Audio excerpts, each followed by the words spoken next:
السلام علیکم ورحمۃ اللہ وبرکاتہ۔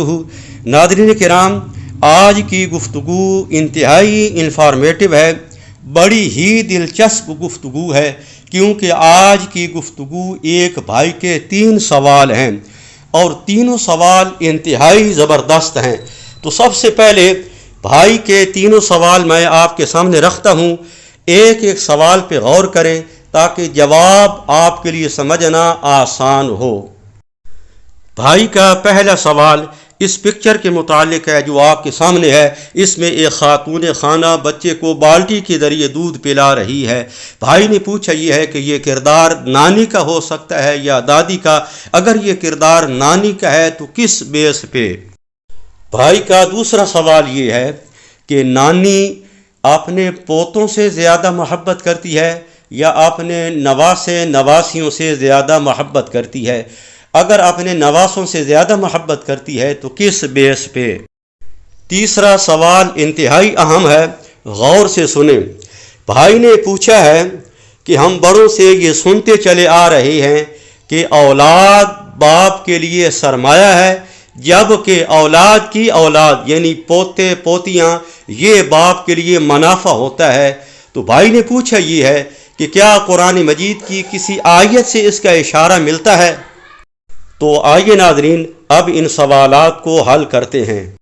ناظرین کرام، سامنے پکچر میں ایک خاتون خانہ بالٹی کے ذریعے بچے کو جو دودھ پلاتی نظر آ رہی ہے، تو بات یاد رکھیں یہ کردار نانی اماں کا ہے، یہ کردار دادی کا نہیں ہے۔ اب اگر کوئی پوچھے جی اس کی وجہ کیا ہے؟ وجہ یہ ہے کہ دادی اماں پورا سال وہ پوتوں کو پوتیوں کو سنبھالتی ہے، ان کی فکر کرتی ہے اور ان کی خدمت کرتی ہے، لیکن یہی پوتے اور پوتیاں کسی بھی عید کے موقع پر سال کے بعد 6 ماہ کے بعد جب یہ اپنی نانی اماں کے پاس جاتے ہیں تو وہاں یہ مہمان ہوتے ہیں، تو اس بیس پہ نانی اماں کے اندر خدمت کے جذبات وہ اور ہوتے ہیں۔ لیکن ایک بات یاد رکھیں، نانی اماں کے اس بہت بڑے کردار کی وجہ سے دادی اماں کے پورے سال کی خدمت شفقت محبت کو ہم نظر انداز نہیں کر سکتے۔ دوسرا سوال یہ تھا کہ نانی اپنے نواسوں سے زیادہ محبت کرتی ہے یا اپنے پوتوں سے زیادہ محبت کرتی ہے؟ تو بات یاد رکھیں، تحقیق سے یہ بات سامنے آئی ہے کہ نانی اپنے نواسے اور نواسیوں سے زیادہ محبت کرتی ہے۔ اب اس کی وجہ کیا ہے یہ نوٹ فرما لیں۔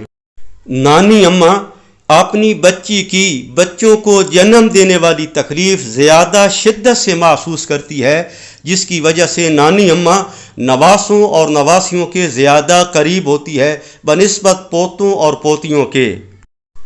بھائی نے جو تیسرا سوال کیا تھا بڑا اہم ہے، پھر ذرا سن لیں۔ بھائی نے پوچھا تھا کہ ہم اپنے بڑوں سے یہ سنتے چلے آ رہے ہیں کہ باپ کے لیے اولاد سرمایہ ہوتی ہے، جبکہ باپ کے لیے اولاد کی اولاد سرمایہ نہیں بلکہ منافع ہوتی ہے۔ تو بھائی نے اس کے متعلق پوچھا تھا کہ کیا قرآن مجید کی کسی آیت سے بھی اس بات کا اشارہ ملتا ہے کہ پوتے اور پوتیاں یہ منافع ہوتا ہے؟ ناظرین کرام، یہ بات قرآن مجید کے اندر میں نے بہت تلاش کی، لیکن بسیار جستجو کے بعد ایک آیت سامنے ایسی آئی ہے جس سے یہ اشارہ ملتا ہے کہ واقعی پوتے اور پوتیاں یہ منافع ہے۔ تو وہ آیت آپ بھی سنیں، پھر اس آیت کا مفہوم میں آپ کے سامنے رکھوں گا۔ وَوَهَبْنَا لَهُ إِسْحَاقَ وَيَعْقُوبَ نَافِلَةً، اس کا ترجمہ یہ بنتا ہے کہ ہم نے حضرت ابراہیم علیہ السلام کو بیٹا اسحاق عطا کیا، وَيَعْقُوبَ نَافِلَةً، اور یعقوب ہم نے زائد عطا کیا۔